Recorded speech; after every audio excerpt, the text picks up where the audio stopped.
তুমি যদি 1.5 থেকে 2 লাখ বাজেটে একটা পাওয়ারফুল, স্টাইলিশ আর ডেইলি ইউজেবল বাইক খোঁজো, তাহলে এই ভিডিওটা তোমার জন্য।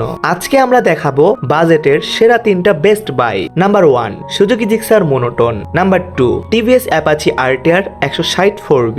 Number 3, Honda X-Blade 160। শেষ পর্যন্ত থাকো, কারণ শেষেই বলবো কোনটা অ্যাকচুয়ালি বেস্ট। প্রথমে আসি সুজুকি জিক্সার মোনোটোন নিয়ে। এই বাইকটা বেসিক্যালি স্মুথনেসের বস। 155 সিসি ইঞ্জিন, পাওয়ার ডিসেন্ট, কিন্তু আসল জিনিস হচ্ছে এর রিফাইনমেন্ট। সিটি রাইড করলে মনে হবে বুটারের উপর চালাচ্ছ, ভাইব্রেশন প্রায় নাই। বাংলাদেশে ইজিলি 40 থেকে 45 কিলোমিটার মাইলেজ পাওয়া যায়। Simple but classy. যারা ক্লিন লুক পছন্দ করো তাদের জন্য এটি বেস্ট অপশন। এবার আসল game changer Apache RTR 160 4V। 160 cc engine, 4 valve, এই লিস্টের সবচেয়ে পাওয়ারফুল বাইক এটা। পিক আপ ইনসেন্ট, থ্রোটল দিলেই লিটারালি জাম্প করে। Digital meter, riding modes, aggressive turning, full sporty vibe, sharp muscular, young রাইডের জন্য ড্রিম বাইক। 35 থেকে 40 কিলোমিটার মাইলেজ দিয়ে থাকে।